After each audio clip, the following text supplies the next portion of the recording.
Felipe Mora, te escuchamos. Luis Alberto, buenos días al licenciado Sorquijo. Buenos días.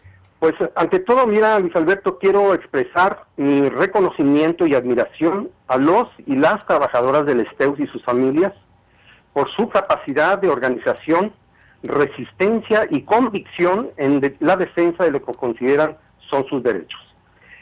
Estoy convencido que si esta vitalidad logra ser canalizada en el futuro inmediato para la tarea de reposicionar a la Universidad de Sonora, será un gran logro. El STEUS será un aliado y defensor de la universidad pública y con él puede hacerse un pacto universitario para revisar, ordenar y fomentar, favorecer y cambiar sus propias prácticas, todo para contribuir al fortalecimiento de la Universidad de Sonora. Esto, de entrada, en tanto que se trata de un movimiento social que, digamos, se está manifestando desde hace ya muchos días en Hermosillo. Esto por una parte. Por otra parte, yo no le quiero entrar tanto al asunto de las cuestiones legales. Hay otras personas más expertas en esto.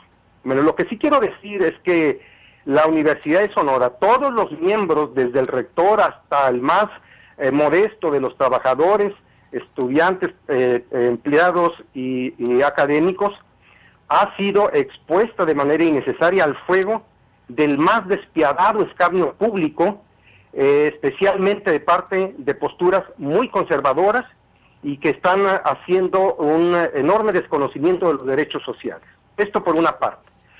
Por otra parte, retomo lo que ayer el secretario del Trabajo te decía y creo que es algo muy importante que tenemos que recordar. Él dijo, palabras más, palabras menos, que un contrato colectivo de trabajo no se construye en una sola revisión, es trabajo de tiempo. En ese sentido, creo que el experimento de terminar con ciertas prácticas sindicales a la manera de como está ocurriendo hoy ha fracasado.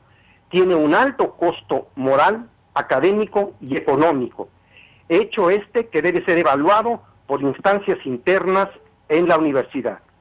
Desde siempre creo yo, y lo creemos muchas personas en la universidad, que la fórmula era la negociación interna, y lo será toda vez que estas relaciones laborales son unas relaciones construidas tanto por el sindicato como las propias autoridades universitarias.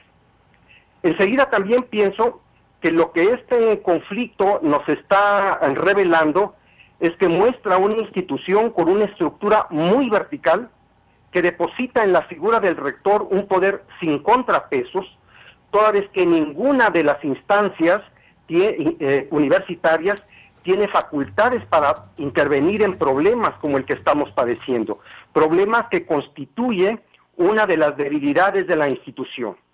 Aún y todo esto, es decir, que no haya instancias que según la ley le dan las facultades, creo que pudo haberse recurrido a algunas de ellas para conocer sus puntos de vista y consultar a muchas mentes brillantes que pudieron aportar ideas para mejorar los métodos de negociación.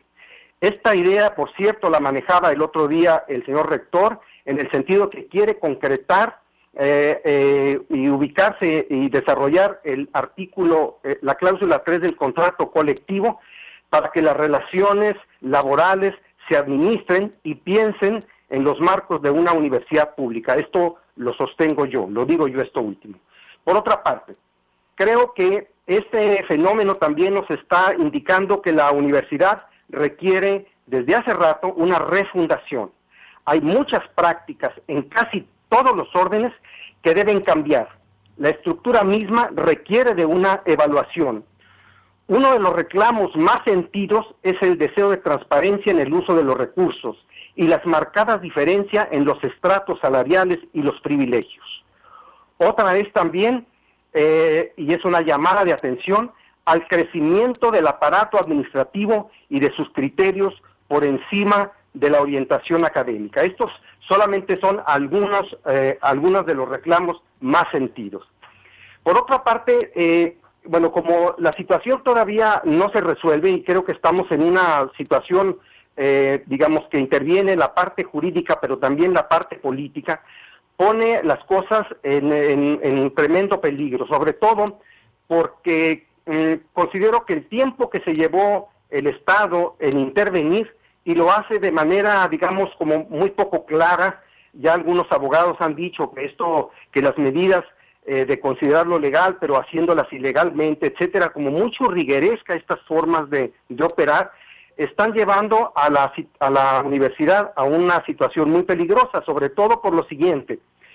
Yo parto de esto. Si hay instrumentos legales que tanto uno como las partes puedan emplear, pues eso está previsto en la ley. Por lo tanto, lo que está haciendo ahora el STEUS es recurrir a un instrumento legal que le favorece para poder detener la actuación de una autoridad. La situación peligrosa es efectivamente cuando se le da un plazo y se habla entonces, velada y abiertamente, de la posibilidad del uso de la fuerza. Claro, el licenciado Juventino dijo, no, a la Junta no le corresponde, sería al rector. Y esto es lo que pone todavía la situación más delicada.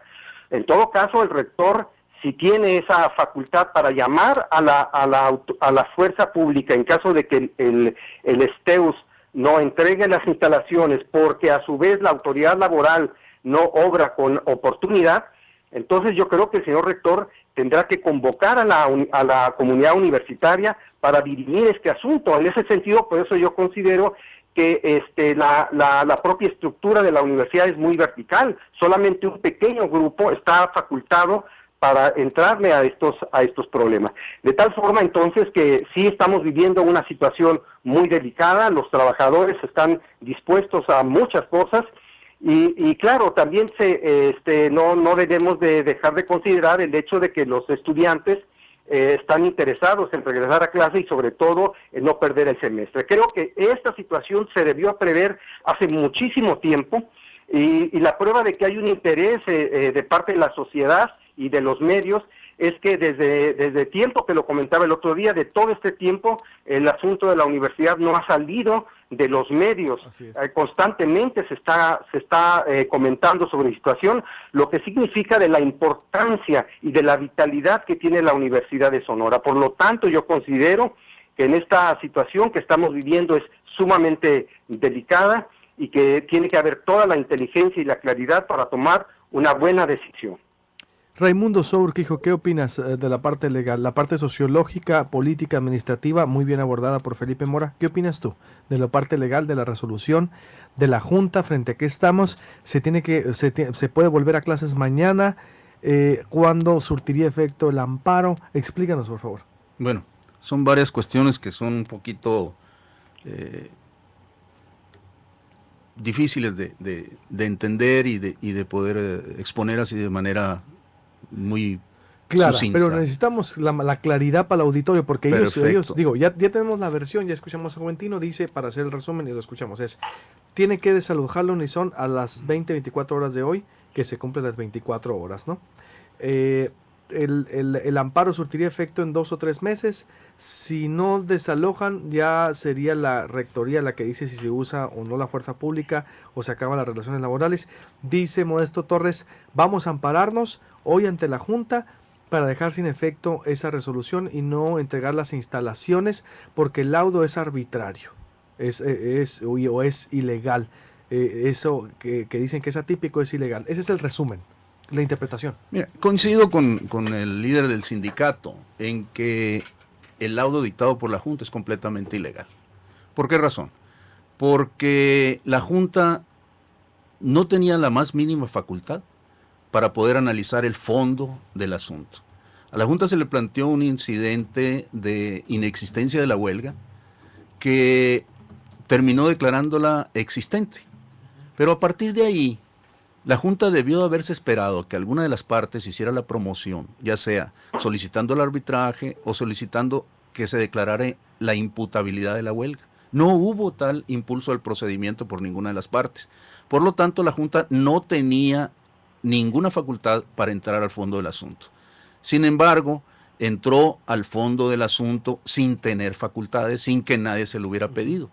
Pero además, en el laudo comete varios errores judiciales. Uno de ellos es que declara procedentes o condena a la Universidad de Sonora al pago de salarios caídos y una serie de prestaciones que la universidad había ofrecido, no por formar parte del emplazamiento de huelga. Eso no fue pedido por el sindicato en el emplazamiento de huelga. No por formar parte de él, sino por una forma negociada de resolver el problema. Entonces, ¿qué pasó? Como no se cumplió la condicionante que la Universidad de Sonora dijo, levantas la huelga, te doy esto. Como no se levantó la huelga, la Universidad de Sonora retira su propuesta, que no tenía, como le digo, no tenía relación con lo que había pedido el sindicato. Entonces, la Junta resuelve condenando algo que el sindicato no pidió y que la universidad retiró porque no se había cumplido con la condición. No, entonces, además de no tener facultades para entrar a resolver el fondo, resolvió cosas de manera muy incongruente. Condenó a lo que no se había pedido. Pero además, todavía, como si eso no fuera suficiente, la Junta de Conciliación y Arbitraje dice, condeno al sindicato a que entregue las instalaciones dentro de las 24 horas siguientes. Por favor, yo quisiera que el secretario del Trabajo, el presidente de la Junta, me dijera en qué artículo de la ley se fundó para resolver en ese sentido. ¿Por qué razón?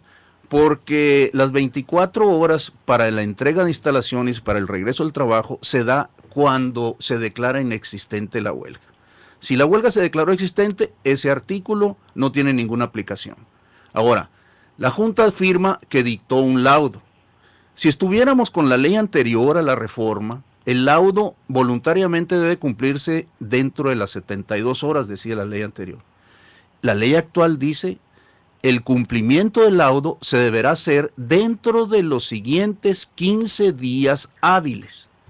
Entonces yo pregunto, ¿de dónde sacaron ese término de 24 horas? Definitivamente se está pasando por encima de los derechos de cualquiera de las partes. Y sin importar la situación, tanto patrón como sindicato, como trabajadores, y sin tomar en cuenta el verdadero problema que ha significado la huelga de la Universidad de Sonora. El atraso del semestre, todo el problema que tienen los alumnos, el problema que tienen los padres de familia, todo lo que ha generado ha sido construido a través de una serie de medias verdades, de principios de oportunidad, carentes por completo de sentido, carentes de lógica y también carentes de todo derecho. O sea, la aplicación del derecho ha estado ausente del problema de la Universidad de Sonora. Y yo creo que en este caso es algo muy triste que a nuestra máxima casa de estudios le suceda esto, ¿no? Que haya... ¿Qué va a pasar entonces? ¿Qué puede pasar? No tiene, legalmente no está, vamos a decirlo, obligado a desalojar entonces el sindicato la Unisone. No, definitivamente no. No, el sindicato...